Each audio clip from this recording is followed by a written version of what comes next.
You are now about to witness some real shit.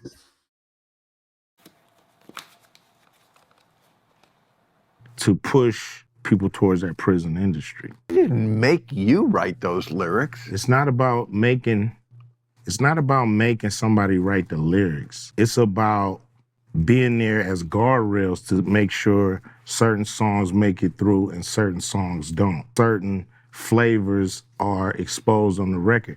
You know, some records are made by committee, meaning record company guys sit around and tell the artists, this is hot, say that, do this. We're gonna have this guy write the lyrics. We're gonna have that.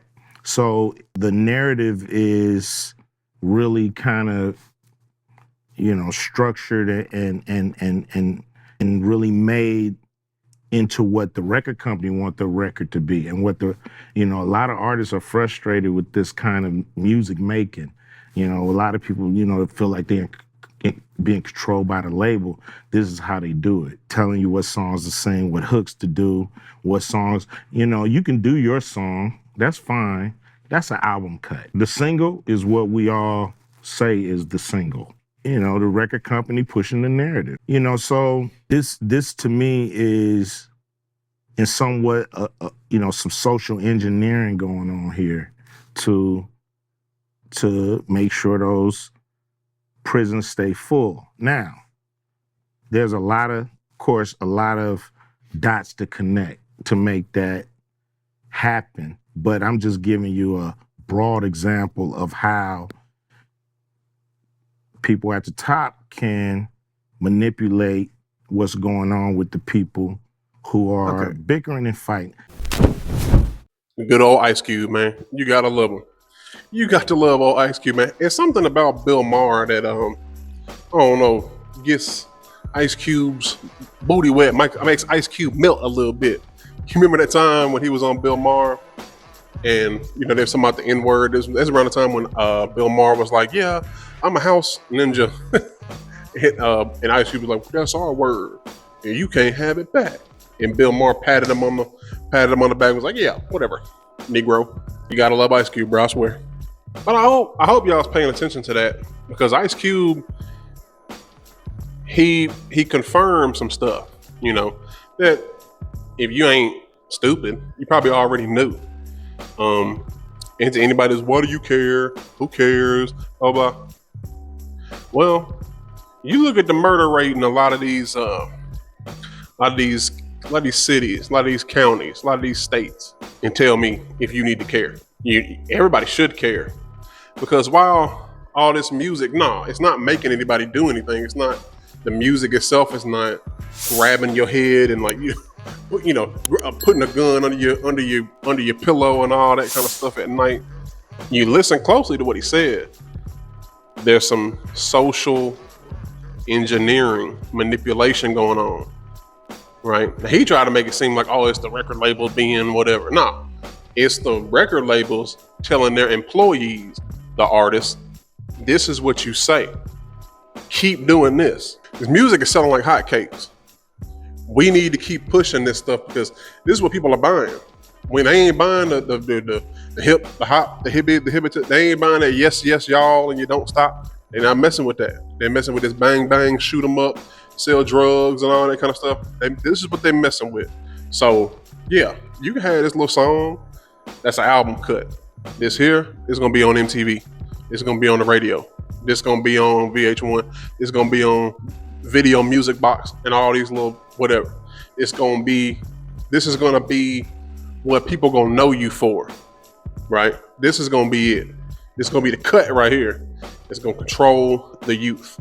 But like I said, if you got a few working brain cells, you know that all these rappers are puppets. All the mainstream rappers, they just puppets on a string. That's all it is. That's all it's ever been, you know. PSYOP is what they call it. It's very dangerous and detrimental to young Black America. And I wish Black people would understand that and wake up from that. You know, it's funny, like, people will say, man, I can't listen to somebody just rapping about nothing.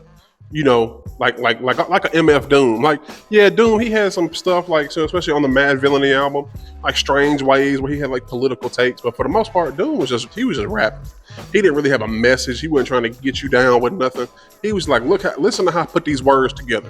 People like, man, I can't listen to nobody just rapping about nothing. But they can listen to somebody rap about killing all day. That don't get old. You would think people would be like, man, I'm tired of hearing all this murder and death,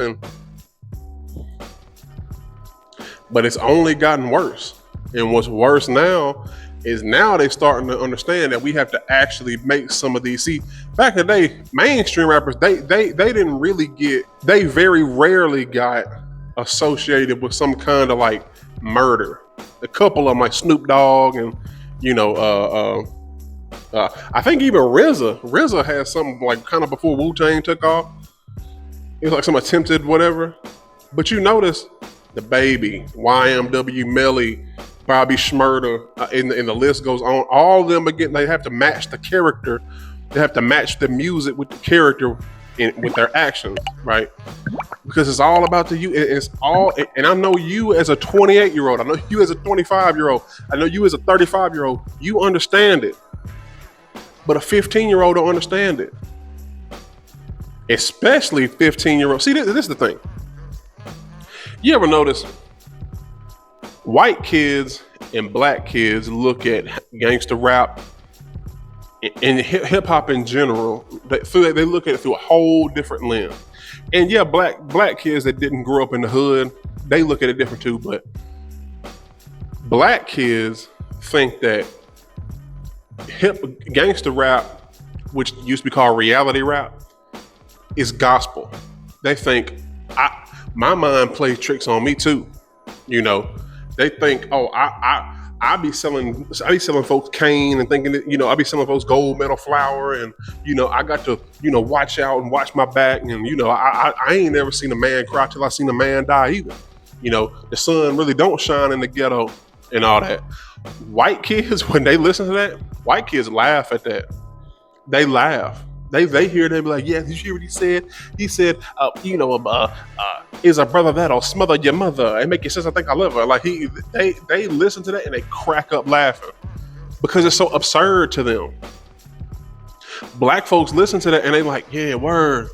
Like they in church. like they almost want to be like, they want to be like, you know how black folks in church be like, wow, they almost want to do that. But Ice Cube, he really, I'm telling y'all, if y'all pay attention to that, he really told y'all, and people ain't gonna listen.